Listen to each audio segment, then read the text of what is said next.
Hello Ram గారు. Hello Nagaraju. చాలామంది అండి అంటే ఇవాళ 6th డిసెంబర్ 6th ఎప్పుడైతే క్లాస్ ఉంటుందని చెప్పేసి మీరు అనౌన్స్ చేయడం జరిగిందో చాలామంది ఎన్రోల్మెంట్ కోసం అని చెప్పేసి నాకే కాల్ చేయడం జరిగింది. సో మీరు ఎవరైనా ఎన్రోల్ చేసుకోవాలి అనుకుంటే 6th క్లాస్ ఉంటుంది, ఎన్రోల్ చేసుకోవచ్చు. 6th or 7th sir confirm చేస్తారు. ఐ థింక్ 6th నుంచే సెకండ్ బ్యాచ్ కదా సార్. చాలామంది ఫస్ట్ బ్యాచ్కే సెకండ్ బ్యాచ్ కోసం ఈగర్గా వెయిట్ చేస్తున్నటువంటి వాళ్ళు ఉన్నారు. ఫస్ట్ బ్యాచ్లో ఎవరైతే అందుకోలేదో సెకండ్ బ్యాచ్ కోసం మనమే ఆపాం నంబరు. కొంతవరకు యూజ్ ఉన్నా కూడా కొంచెం క్లారిటీ మిస్ అవుతుంది, వాళ్ళతో ఇంటరాక్షన్ కూడా మిస్ అవుతుంది అనే కారణంతో చెప్పారు. Very good. అయితే కొంతమంది సార్ అంటే మన దాకా రీచ్ అవ్వలేనటువంటి వాళ్ళు ఉంటారు, క్లాస్ ఎన్రోల్ చేసుకోకుండా. వాళ్ళకు ఉండేటువంటి సాధారణ రూల్స్ వీడియోస్ చూసిన తర్వాత మీరు చెప్పినట్టు బాగుంది, కొంతవరకు మాకు విజువలైజేషన్ వచ్చేస్తుంది, మిగతాది అంటే ఆ విజువలైజేషన్ అనేది మా ఊహకు కూడా రావటం లేదు, దాన్ని ఎలా, అందులో ఆ థాట్ ఏం డామినేట్ చేస్తుంది అనేటువంటి తెలుసుకోవాలనుకుంటున్నాము. మైండ్ కానివ్వండి, బ్రెయిన్ కానివ్వండి, ఏ గేమ్ ఆడుతుంది అనేటువంటి తెలుసుకోవాలనుకుంటున్నాం అని చెప్పేసి అడిగారు. ఎలా సార్? నారాజు, ఒక చిన్న ఇన్సిడెంట్, చాలా interesting incident I wanted to share. Sure. ఒక వ్యక్తి ఎయిర్పోర్ట్లో దిగి అక్కడ ఒక క్యాబ్ ఎక్కాడండి. సో క్యాబ్ డ్రైవరు ఆయన ఎక్కడికి తీసుకెళ్లాలో అక్కడ తీసుకెళ్తూ ఉన్నాడు. ఈ క్యాబ్ ఎక్కిన వ్యక్తి ఆ ఊరికి కొత్త, వెళ్తూ ఉన్నాడు. ఏదో అడగాలనిపించింది, ఈ రోడ్డు ఎక్కడికి వెళ్తుంది అని. ఆ క్యాబ్ డ్రైవర్ వీప్ మీద చెయ్యేసి భుజం మీద బాబు అని అట్లా అంటూనే క్యాబ్ డ్రైవర్ ధన్మని ఎగిరిపడ్డాడంట. అని భయపడ్డాడంట. ఈయన ఆశ్చర్యపోయాడు, అదేంటి ఏదో అడ్రస్ అడుగుదామని నేను ఏదో చేస్తే అంతగా భయపడిపోయామేమో అని. ఓ సారీ సార్ అన్నాడు. సారీ కాదు, అసలు నువ్వు అంత భయపడడానికి కారణం ఏంటి అని అడిగాడు. ఏం లేదండి, నేను ఇంతకుముందు అంబులెన్స్ డ్రైవర్ని, మార్చురీ డ్రైవర్ని. అంతకుముందు నేను ఎప్పుడు తీసుకెళ్ళినా శవాల్ని తీసుకెళ్లేవాడిని. ఇప్పుడు నేను డ్రైవ్ చేస్తుంటే నాకు శవాలు మార్చురీ వ్యాన్ చేస్తున్న జ్ఞాపకాల నుంచి ఇంకా నేను బయటపడలేదు.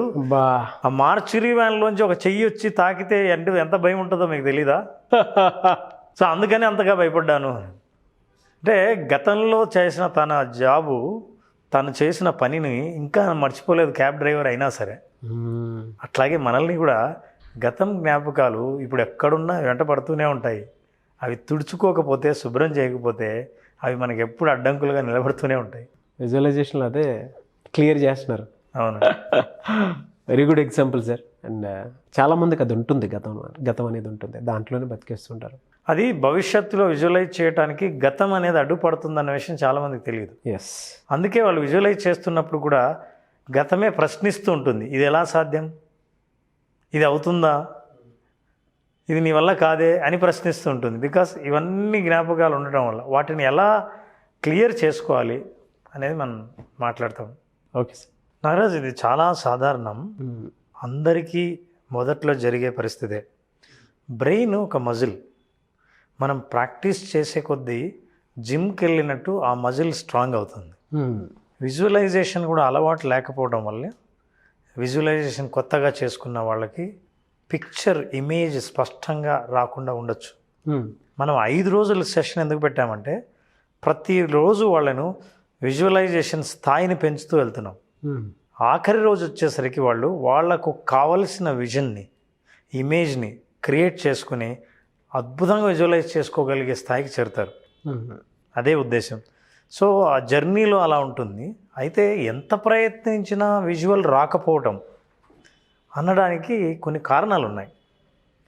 మనసు స్వచ్ఛంగా, స్పష్టంగా ఉంటే ఇమేజ్ ప్రింట్ చేయడం ఈజీ. కానీ మరి మనసు స్వచ్ఛంగా ఎందుకు ఉండదు? మరి మా మనసు స్వచ్ఛంగా లేదంటారా అంటే, మనిషి జీవితంలో మనసు పైన చాలా ముద్రలు ఉంటాయి, చాలా డిస్టర్బెన్సెస్ ఉంటాయి, డిస్ట్రాక్షన్స్ ఉంటాయి, మనం కాన్సన్ట్రేట్ చేయలేని అంశాలు చాలా ఉంటాయి. అందులో ప్రధానంగా 3 కారణాలని మన వర్క్షాప్లో కూడా చెప్తున్నాం. మొదటిది ఏంటంటే జడ్జిమెంట్. మనము మనుషులను సరిగ్గా అర్థం చేసుకోకపోవటం అన్నది ఒకటి జీవితంలో పెద్ద డిస్టర్బెన్స్. ఇతరులు మనల్ని అర్థం చేసుకోకపోవడం కానీ, మనం ఇతరులను అర్థం చేసుకోకపోవడం కానీ అది పెద్ద డిస్టర్బెన్స్. అరే వాళ్ళు ఎందుకు నన్ను సరిగ్గా అర్థం చేసుకోలేదా, వెళ్ళి చెప్పాలా అని అనిపిస్తుంది. మనం కూడా కొంతమందిని సరిగ్గా అర్థం చేసుకోకపోవడం వల్ల వాళ్ళకి కనిపించినప్పుడంతా డిస్టర్బెన్స్. వాళ్ళ మీద ఉన్న అభిప్రాయాలు పెద్ద డిస్టర్బెన్సెస్గా ఉంటాయి. సో అందుకని మనం ఎప్పుడు ప్రేమ లోపించినప్పుడు, మనకు ప్రేమ కావాలి, అభిమానం కావాలి, ఆప్యాయత కావాలి, గౌరవించాలి, ఎవరైనా మనల్ని చూస్తూనే ఆదరించాలి అన్న ఎక్స్పెక్టేషన్ ఎప్పుడైతే ఉంటుందో అంటే దాని అర్థం మీ దగ్గర అది కొంత లోపించిందనేగా, అవును. అది కావాలి అని అన్నప్పుడు మీ దగ్గర తక్కువ ఉందనేగా, దాన్ని పెంచే ప్రయత్నం చేస్తాం. అది మొదటిది. ఇది ప్రధాన కారణం. మనం కూడా ఎవరు మనల్ని జడ్జి చేయకూడదు అనుకుంటాం. ఇప్పుడు ఫర్ ఎగ్జాంపుల్ చూడండి, నేను ఒకరోజు నా కాలేజ్ డేస్లో మా పక్కింట్లో ఒక అమ్మాయి ఉండేది. ప్రతిరోజు సాయంత్రం ఒక 5-6 మంది అబ్బాయిలు వాళ్ళ ఇంటికి వచ్చేవాళ్ళు. వాళ్ళ ఇంటికి వస్తే అమ్మాయి వచ్చి వాళ్ళతో అంతా పిచ్చాపాటి మాట్లాడుతూ కబుర్లు చెప్తూ ఉండేది. నాకు ఎప్పుడు ఈ అమ్మాయి చదువుకుంటుందో చదువుకోదో, ఎప్పుడు అబ్బాయిలతో తిరుగుతూ ఉంటుంది అనుకునేవాడిని. అలాగే ఆ కంటిన్యూ అవుతూ ఉండేది. నేను ఎప్పుడు చూసినా అమ్మాయిని మొహం అట్లా తిప్పేసి ఈ అమ్మాయి ఎప్పుడు ఊరికే అబ్బాయిలతో తిరుగుతూ ఉంటుంది అని అనుకుంటూ ఉండేవాడిని. ఒకరోజు మా స్కూల్కి 10th క్లాస్లో ఒక ఆర్గనైజేషన్ వాలంటీర్స్ వచ్చారు. ఓకే. ఎవరు వీళ్ళు అంటే, ఒక పూర్ ఫ్యామిలీస్లో పిల్లలకి ఉచితంగా చదువు చెప్పేవాళ్ళు. ఆ ఆర్గనైజేషన్ స్టార్ట్ చేసింది ఎవరంటే మా పక్కింటి అమ్మాయి. నాకు తెలియదు. రోజు వచ్చే అబ్బాయిలు ఎవరంటే వాలంటీర్స్. ఈ వాలంటీర్స్ పిల్లల దగ్గరికి వెళ్ళి, పేదలు ఉన్న ప్రాంతాలకు వెళ్ళి పేద పిల్లలకి ఉచితంగా చదువు చెప్పడానికి ప్రతిరోజు వాళ్ళు రేపు ఎక్కడ వెళ్ళాలని ప్లాన్ చేయడానికి మాట్లాడుకునేవాళ్ళు. కానీ నేనేమనుకునేవాడిని, ఇలాంటి మనం చాలా జడ్జిమెంట్స్ మనుషుల గురించి సరిగ్గా అర్థం చేసుకోవడం అనే పరిస్థితి మనకు ఏర్పడుతూనే ఉంటుంది. ఇది పెద్ద డిస్టర్బెన్స్ మనకి. అదొక మచ్చ మైండ్ మీద. ఇప్పుడు నేను ఏదైనా స్వచ్ఛంగా ఆలోచించాలంటే ఇట్లాంటి జడ్జిమెంట్ అనే పరిస్థితి ఏర్పడడం వల్ల, ఆ జడ్జిమెంట్ వల్ల నేను పూర్తిగా స్వచ్ఛంగా ఉండలేను. Okay. This is one. The second thing is that gratitude, కృతజ్ఞత లేకపోవడం. జీవితంలో ఎన్నోను సాధించి ఉంటాం, వాటి గురించి మనం ఆలోచించాం. ఏం సాధించాలో ఆలోచిస్తాం. ఇంతకుముందు మనం చెప్పుకున్నాం ఫార్వర్డ్ గ్యాప్, బ్యాక్వర్డ్స్ గ్యాప్ అని. ఫార్వర్డ్ గ్యాప్ ఏంటంటే ఇప్పుడు నేను ఏ పరిస్థితిలో ఉన్నాను, ఏ పరిస్థితి వెళ్ళాలనుకుంటున్నాను, మధ్యలో గ్యాప్ ఏంటి, ఈ గ్యాప్ గురించే మనం ఆలోచిస్తాం. అదే విజువలైజేషన్ అనుకుంటాం. అవును. కానీ ఒక ఆయన థియరీని తీసుకొచ్చాడు. ఏం చెప్పాడంటే, is a famous coach and is entrepreneur coach. చాలామంది ఏమంటారంటే, నేను ఇప్పుడున్న స్థితి నుంచి ఉన్నత స్థితికి చేరుకోవాలంటే మధ్యలో ఉన్న గ్యాప్ మీద నేను విజువలైజ్ చేసుకోవాలి అని. కానీ దానికి ముందు ఆయన ఏమంటాడంటే, మీరు ఉన్న స్థితి నుంచి అంతకుముందు ఉన్న స్థితికి మధ్య గ్యాప్లో ఎంత డెవలప్ అయ్యారో చూసి దానికి థ్యాంక్స్ చెప్పారా? చెప్పలేదు. అది థ్యాంక్స్ చెప్పకుండా మీ మనసు స్వచ్ఛంగా ఉండదు. దీనికి థ్యాంక్స్ చెప్పకపోతే మీకు మళ్ళీ ఉన్నతమైన స్థితి ఈ సృష్టి మీకు ఎట్లా అందిస్తుంది అనుకుంటున్నారు? కాబట్టి వెనక్కి వెళ్ళి మీ గతమంతా ఆనందమే, గతంలో బాధలు లేవు, గతంలో అసంతృప్తి లేదు అని మీరు నిరూపిస్తే భవిష్యత్తు మీకు ఈ అసంతృప్తి లేకుండా చేస్తుంది. సో ఆ అసంతృప్తి లేకుండా ఉండాలంటే మనం చిన్న వాటికి కూడా తృప్తి పడ్డం, చిన్న వాటికి కూడా కృతజ్ఞత చెప్పడం అనేది అలవాటు ఉండాలి. ఆ కృతజ్ఞత లేకపోవడం వల్ల, ఆ కృతజ్ఞత లేదంటే అర్థం ఏంటి? అసంతృప్తి ఉందని. ఫర్ ఎగ్జాంపుల్, మీరు హోటల్కి వెళ్ళారు, టిఫిన్ చేశారు, ఒక ఐటెం నచ్చింది. ఎంతమంది వెళ్ళి హోటల్ కౌంటర్కి వెళ్ళి ఏమంటే పలానా ఐటెం తిన్నాం చాలా బాగుందని చెప్తారు? అవును, చెప్పరండి. కానీ బాగలేకపోతే, ఉప్పు ఎక్కువైతే పిలిచి మొత్తం అందరినీ, ఇందులో ఉప్పు ఎక్కువైంది, వీలైతే బిల్లులో నుంచి కట్ చేయమని కూడా కొట్లాడతాం మనం. కానీ కృతజ్ఞత చెప్పడానికి మాత్రం మనకు ఆలోచన రాదు. అట్లా చెప్పినప్పుడు, బాగుందని చెప్పినప్పుడు అతనికి బాగున్న పరిస్థితి ఫ్యూచర్లో ఏర్పడడానికి అవకాశాలు చాలా ఎక్కువ ఉన్నాయి. చాలా. Brain will search for the same opportunities in future if you enjoy in the past. So ఇది లేకపోవడం కూడా కొంతమంది విజువలైజ్ చేసుకోకపోవడానికి కారణం. బ్రెయిన్ సహకరించకపోవడానికి విజువలైజేషన్కి ఎటువంటి హర్డిల్సే ఉంటాయి, అంతేనా సార్? ఇది బిగ్గెస్ట్ హర్డిల్. మోస్ట్ ఇంపార్టెంట్ ఏంటంటే ఫర్గివ్నెస్, క్షమించకపోవడం. మనకు చాలా బాధలు ఉంటాయి. కొంతమంది ఈ విజువలైజేషన్ ఎప్పుడు చేసుకోవాలనుకుంటారంటే, నేను కష్టాల నుంచి ఇమీడియట్గా బయటపడాలి, నాకు బాధలు ఉండకూడదు, నాకు డబ్బు రావాలి, నాకు జాబ్ రావాలి, నాకు ఉన్నత స్థితి రావాలి అనే ఈ ఆందోళనలో చాలామంది వాళ్ళ జీవితంలో బాధపడే సంఘటనలు ఎవరైనా ఉంటే వీళ్ళ వల్ల ఇలా జరిగిందని బ్లేమ్ చేస్తూ, క్షమించకుండా వాళ్ళ జీవితంలో జరిగిన తప్పులు, ఈ తప్పులకు ఎవరైతే కారకులయ్యారో వాళ్ళందరినీ తలుచుకుంటూ బాధపడుతూ ఉంటారు. ఆ బాధ హర్డల్గా మళ్ళీ తయారవుతుంది. ఎస్. సో స్వచ్ఛంగా వాళ్ళు విజువలైజ్ చేసుకోవడానికి కష్టం అవుతుంది. ఇప్పుడు నా స్లేట్, నా పలక శుభ్రంగా ఉందనుకోండి, శుభ్రంగా ఉంటే భవిష్యత్తులో అదే ప్రింటు, ఇప్పుడు ఫోటో కాపీయింగ్ అంటాం, ఫోటో కాపీయింగ్ మెషిన్ కొత్తదైతే ప్రింట్ నీట్గా వస్తుంది. 10 ఏళ్ల నుంచి వాడిన మెషిన్ ఇప్పుడు నేను ప్రింట్ తీయాలంటే ఆ ప్రింట్ బ్లర్గా వస్తుంది. That is exactly what our brain does. ఒక ప్రయోగం జరిగిందండి. ఏంటంటే, న్యూరో సైంటిస్టులు ఒక బుద్ధిస్ట్ జన్ని తీసుకొచ్చారు. ఆయన బ్రెయిన్ వేవ్స్ ఎట్లా ఉన్నాయో వైర్లన్నీ పెట్టి చెక్ చేశారు. చెక్ చేస్తే ఆయన బ్రెయిన్ వేవ్ చాలా ప్రశాంతంగా ఉంది. అంటే 30-40 ఏళ్ళుగా మెడిటేషన్ చేస్తున్న ఒక బుద్ధిస్ట్ జెన్ బ్రెయిన్ వేవ్స్ ఎట్లా ఉంటాయో రికార్డ్ చేశారు. దాన్ని మ్యాప్ చేశారు. చేసి ఒక మాంక్ బ్రెయిన్ వేవ్స్ ఇట్లా ఉంటే ఒక కామన్ మ్యాన్ బ్రెయిన్ వేవ్స్ ఎలా ఉంటాయని చెక్ చేశారు. ఏం చేశారు, కామన్ మ్యాన్ను ఒక ఛాంబర్లోకి పంపించి వాళ్ళకు కూడా ఆ వైర్లన్నీ తగిలించి మీ బ్రెయిన్ వేవ్స్ ఎలా ఉన్నాయో మీరు ఆలోచిస్తూ ఉండండి, ప్రశాంతంగా ఉండడానికి ట్రై చేయండి. చాలామంది ప్రయత్నం చేశారు. ఎట్లయినా మాంక్ 30-40 ఏళ్ళుగా మెడిటేషన్ చేసిన వ్యక్తి బ్రెయిన్ వేవ్స్కి వీటికి చాలా డిఫరెన్స్ ఉంటుంది. అట్లా డిఫరెన్స్ ఉంది, అందరివి స్టడీ చేస్తున్నారు.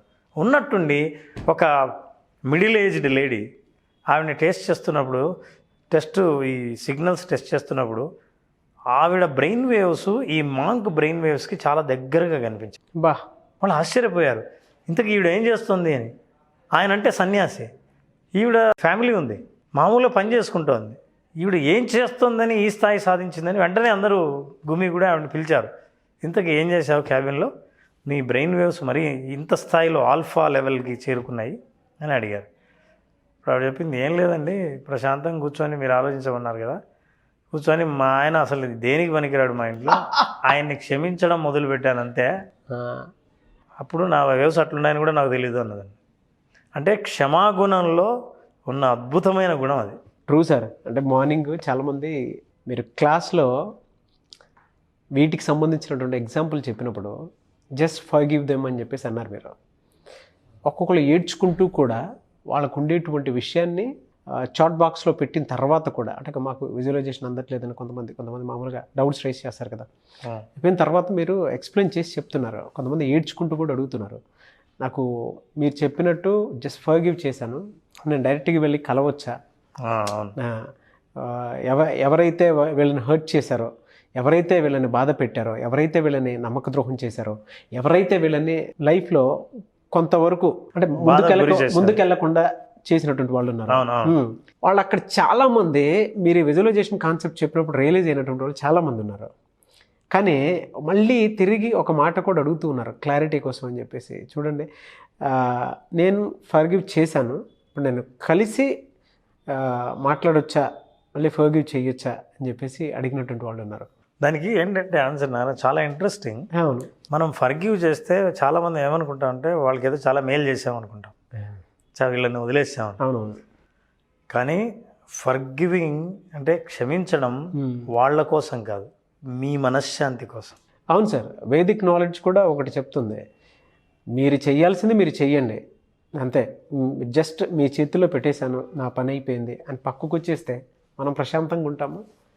అండ్ మన పని మనకి అనుకున్నట్టు బ్రెయిన్లో ఆ విజువలైజేషన్ కాన్సెప్ట్ అవనివ్వండి, లేదా మనకు ఉండేటువంటి గోల్స్ కానివ్వండి, కంటికి కళ్ళ ముందు అలా కనిపిస్తుంటాయి, లేదంటే వీళ్ళ వల్లే హర్డిల్స్ వస్తాయి. కరెక్ట్. ఎస్. చాలామంది క్షమించకపోవడానికి కారణం ఏంటంటే వీళ్ళ ఈగో తృప్తిపడక. ఈగో ఎప్పుడైతే హయ్యర్ లెవెల్లో ఉందో మీరు అనుకుంటున్నది సాధించడానికి ఈగో పెద్ద అడ్డుగా నిలబడుతుంది. ఆ స్వచ్ఛత, ఆ స్పష్టత సాధించడం కోసమే ఈ క్షమాగుణం అనేది ఒకటి డెవలప్ చేసుకుంటే తప్ప లైఫ్లో లెట్ గో అనేది ఒక పెద్ద యాటిట్యూడ్. ఫిలాసఫీలో కూడా ఏం చెప్తుందంటే ఏదైనా సరే పోతే పోని వస్తే రాని, లెట్ ఇట్ బే.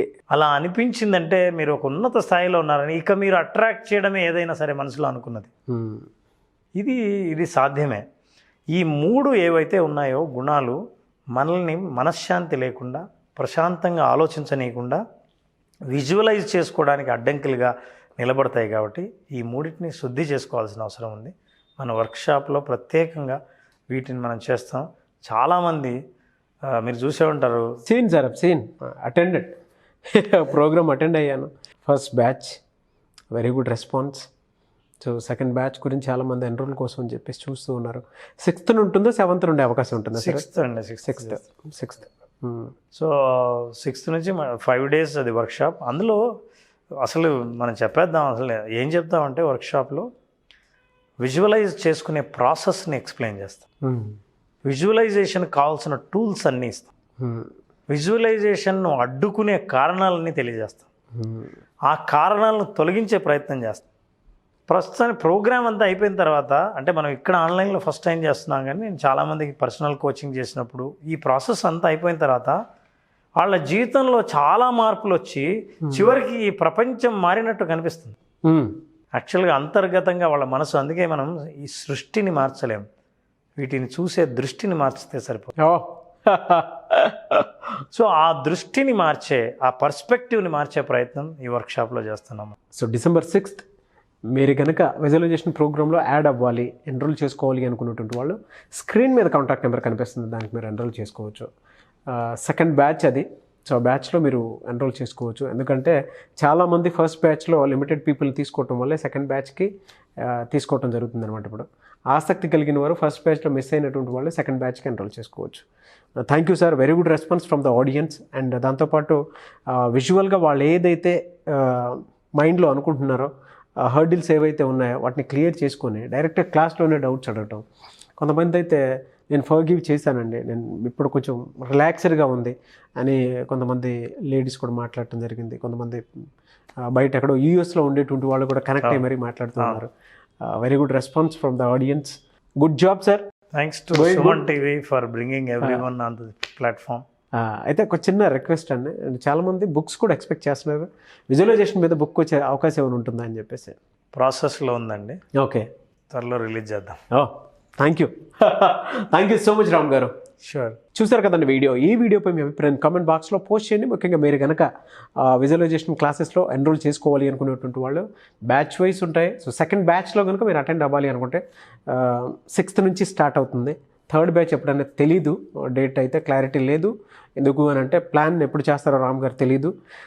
6th నుంచి 10th వరకు సెకండ్ బ్యాచ్ అయితే స్టార్ట్ అవుతుంది. ఆసక్తి కలిగిన వారు ఎవరైనా సరే విజువలైజేషన్ టాపిక్ మీద ఎన్రోల్ చేసుకోవాలి అనుకున్నటువంటి వాళ్ళు ఎన్రోల్ చేసుకోవచ్చు. అండ్ ఈ వీడియో లైక్ చేయండి, షేర్ మాత్రం తప్పకుండా చేయండి. ఒకవేళ మీకు కాంటాక్ట్ నెంబర్ కనెక్ట్ అవ్వట్లేదని అంటే డైరెక్ట్ మీరు నాకు మిస్టర్ నాగ్ అఫీషియల్ నా ఇన్స్టాగ్రామ్ ఐడి ఉంది, నా ఇన్స్టాగ్రామ్ ఐడిని ఫాలో అయ్యి మీకు ఉండేటువంటి డౌట్స్ ఏవైతే ఉంటాయో అది పెట్టి కాంటాక్ట్ నెంబర్ పెడితే, ఒకవేళ విజువలైజేషన్ మీదే మీరు క్లాస్ ఎన్రోల్ చేసుకోవాలనుకుంటున్నారు, అదే కనుక పెట్టి మీ కాంటాక్ట్ నెంబర్ని కూడా పెడితే నేను డైరెక్ట్గా రామ్ గారి టీమ్కి సజెస్ట్ చేస్తాను, లేదా మెసేజ్ ఫార్వర్డ్ చేస్తాను. ఆ విధంగా సరే మీరు ఎన్రోల్ చేసుకోవచ్చు.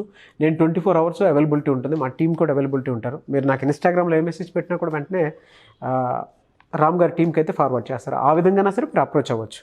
కాంటాక్ట్ నెంబర్ ఒకవేళ మీకు కనెక్ట్ అవ్వట్లేదని అంటే. సో ఈ వీడియో లైక్ చేయండి, షేర్ మాత్రం తప్పకుండా చేయండి. ఇలాంటి మరిన్ని వీడియోస్ కోసం మా ఛానల్ ఫాలో అవ్వండి. Thank you.